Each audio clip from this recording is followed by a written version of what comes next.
욥기 26장 1절로 4절 우리 한 목소리로 함께 읽죠. 시작. 욥이 대답하여 이르되 내가 힘이 없는 자를 참 잘도 도와주는구나. 기력 없는 팔을 참 잘도 구원하여 주는구나. 지혜 없는 자를 참 잘도 가르치는구나. 큰 지식을 참 잘도 자랑하는구나. 내가 누구를 향하여 말하느냐. 누구의 정신이 내게서 나왔느냐. 아멘. 그 욥의 말이 좀 약간 비꼬는 말 같죠, 그렇죠?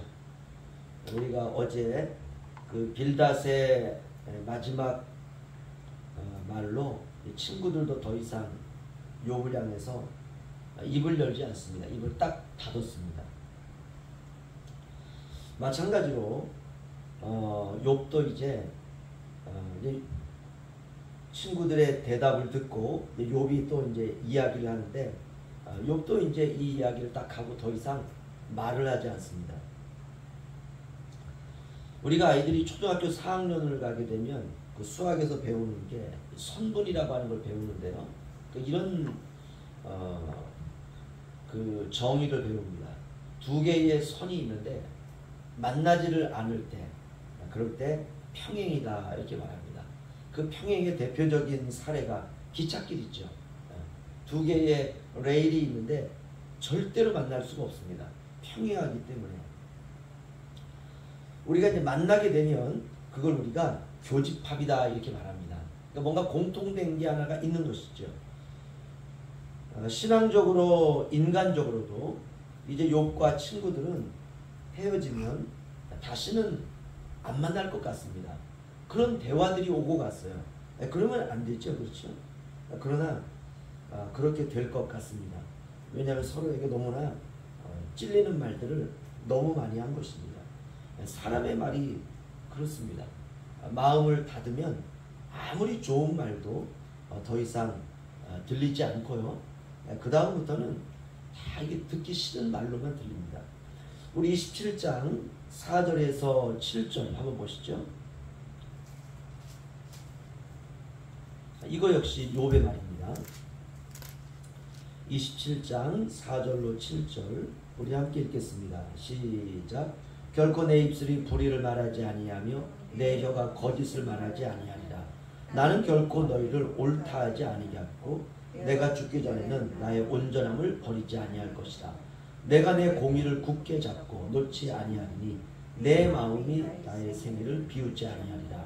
나의 원수는 악인같이 되고 일어나 나를 치는 자는 불의한 자같이 되기를 원하노라. 아멘. 욥은 나 잘못한 거 없어. 이걸 계속 끝까지 이제 고수하고 있는 겁니다. 그러면 그럴수록 친구들은 마음을 더 닫는 거죠, 그렇죠? 결국 친구들을 욥이 이제 무엇하고 비유하냐면 나의 원수다 이렇게 비유합니다. 그러니까 대화가 이제 막 끝까지 가는 것이에요. 너희는 악인처럼 될 것이다. 그러니까 그 친구들의 마지막 말은 구더기 같은 인생, 벌레 같은 사람, 욥을 가리키는 말이거든요.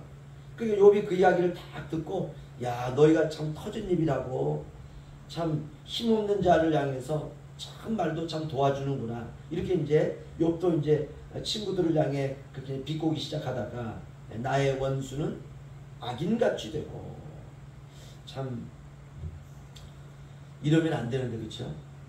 나를 치는 자는 불의한 자같이 되기를 원하노라. 이 정도면 관계가 끝난 겁니다. 모든 말들이 다 그렇게 들려요. 하지만 이제 욥은 친구들을 더 이상 이제 의식하지 않고 욥은 또 이렇게 말합니다. 28장으로 한번 가보시죠. 욥기서 28장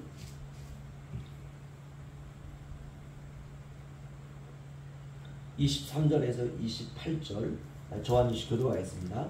하나님이 그 길을 아시며 있는 곳을 아시나니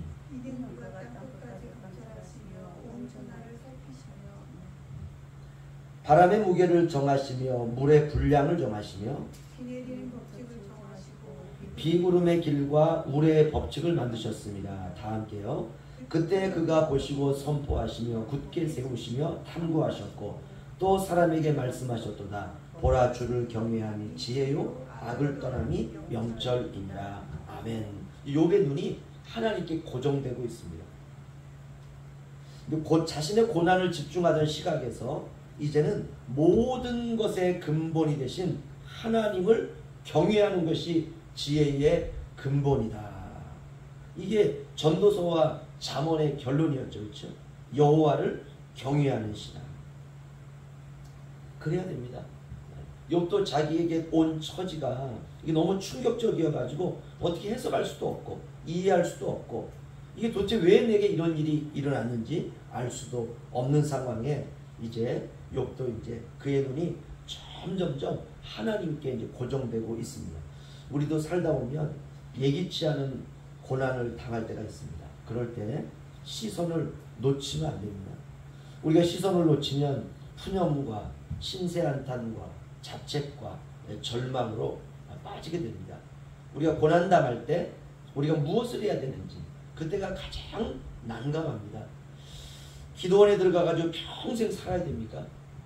내게 온 고난이 너무 힘들기 때문에 그냥 모든 것 짊어지고 그냥 기도원에 들어가가지고 내 남은 한평생을 내가 기도원에서 이 고난의 문제가 왜 왔는지 내가 그렇게 살아야 되겠다. 아니면 교회의 이불과 식량을 다 가지고 와서 죽을 때까지 너무 내가 고통스러우니까 예배당에서 그저 그냥 이불 깔아놓고 살아야 됩니까? 그래도 해결이 안 되고 집에 있어도 해결이 안 돼요. 중요한 것은 하나님의 뜻을 계속 구하는 삶이 중요한 것입니다. 우리가 대체로 인생을 능동적으로 살아가는 데 익숙합니다. 내가 모든 삶을 주도하는 것이죠. 이것도 하고 저것도 하고 쉬기도 하고 먹기도 하고 놀기도 하고 또 기도도 하기도 하고 우리가 그렇게 살아갑니다. 거의가 다 내가 중심이 되어서 능동적으로 살아갑니다. 하지만 고난이 오면 그렇게 할 수가 없어요. 일단은 멈추어 서게 됩니다. 고난을 통해서 우리가 그래서 끌려가는 삶을 배우는 것입니다. 이게 고난의 유익이에요. 하나님에게 내가 수동적으로 끌려가는 삶을 우리가 살아내는 것입니다. 사실은 이게 정답이었어요. 그가 나를 이끄시는 것, 이게 수동적인 삶이거든요. 능동적으로 내가 내 인생을 내가 살아가는 것이 아니라 그가 나를 이끌어 가시는 바로 그 삶. 하지만 세상은 사람들에게 능동적이 되라고 소리칩니다. 인간은 자율적이 돼야 된다. 자기 주장이 있어야 된다. 능동적인 삶을 살아야 된다. 이런 삶의 방식에 대해서 배웁니다. 그래서 우리가 나도 모르게 신앙을 가지면서 능동적으로 살아가요. 다시 말하면 내 마음대로 막 살아가요. 그리고 그렇게 사는 것에 때때로 하나님이 복을 주시기도 합니다. 그런데 우리가 고난을 통해서 배우는 건 뭐냐면 끌려가는 것에 대해서 배우는 것이에요. 은혜가 나를 이끄는 것을 배우고 하나님이 나를 이끄시는 것을 배우고 거기서 우리가 항복하게 되고 거기서 하나님의 뜻을 알게 되고 끌려감을 통해서 고난을 통해서 슬픔도 기쁨이 될 수 있다는 것을 우리가 배우는 것입니다. 이제 욥도 할 말이 더 이상 없을 정도로 다 쏟아 부었습니다. 친구들도 더 이상 이제 하고 싶은 말이 없어요. 그러니까 욥과 친구들 사이에는 교집합도 없고 대화는 이제 서로에게는 고통일 뿐입니다. 이게 세상이에요. 세상도 알고 나도 알고 하나님도 알게 되는 그 모든 지점으로 모두가 다 끌려가는 것입니다. 오늘 하루 우리도 나 주도적인 인생에서 우리가 좀 내려와서 주님이 나를 이끄시는 삶, 주님 이제는 제가 주님께 끌려가는 인생을 살기를 원합니다. 주님 제가 무엇을 하길 원하시나요? 주님의 뜻이 어디에 있나요? 이게 끌려감의 시작입니다. 주님께 자꾸 묻는 것이죠. 이제까지는 내가 살았지만 이제부터는 주님이 말씀하시도록 나를 주님께 드리는 삶이 필요할 때입니다. 이제 하나님이 우리의 인생에 나타날 때가 된 것입니다. 이게 고난이에요. 우리가 그런 인생을 기대하면서 우리의 인생에 다가온 크고 작은 고난들을 우리가 주님께 끌려가면서 주님께 나를 맡기면서 우리의 삶을 그렇게 살아가는 저와 여러분 되시기를 주의 이름으로 축원합니다. 기도하겠습니다.